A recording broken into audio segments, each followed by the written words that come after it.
Bro, belakangan makin rame aja di YouTube. Tiba-tiba ada satu ustadz bilang, kunut subuh itu bid'ah. Kullu bid'atin dhalalah. Gue agak risih juga sebagai warga MU yang dari dulu nggak kunut, tapi nggak pernah diajari buat se-ekstrim itu. Bahkan di kalangan Muhammadiyah, walaupun imamnya kunut.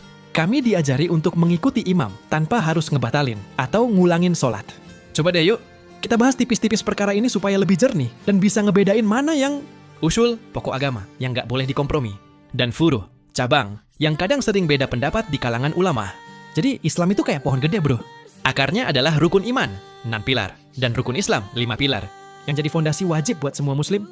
Rukun iman itu soal keyakinan. Di hati, percaya sama Allah sebagai Tuhan satu-satunya. Malaikat, kitab-kitab Allah, rasul-rasul, hari akhir.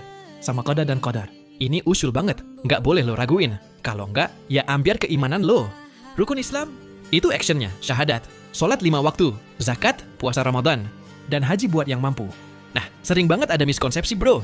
Banyak yang bilang akidah itu selalu usul, ibadah selalu furuh. Eits, hold up, itu keliru. Akidah, ibadah, bahkan muamalah, Semuanya punya sisi usul, pokok. nggak boleh diperdebatkan. Dan furuh, cabang, boleh beda pendapat. Misal, di akidah, percaya Allah itu Rabb dan Ilah adalah usul. Nggak percaya ya kufur, titik.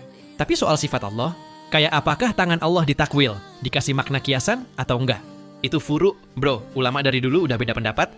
Tapi juga harus hati-hati biar nggak kejebak tajsim, menyerupakan Allah dengan makhluk. Muhammadiyah misalnya, ambil jalan tengah seperti kebanyakan ulama ahlus sunnah.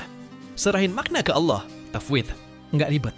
Ini sejalan dengan Imam Al-Ghazali dalam karyanya kayak, Ihya Ulumuddin dan Qawaid al-Aqaid, ngedukung pendekatan tafwid.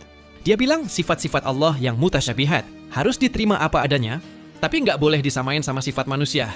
Misal, Allah melihat. Basar, nggak sama kayak manusia melihat pakai mata. Al-Ghazali pakai logika buat ngedukung tafwid, tapi tetap setia sama dalil nakli.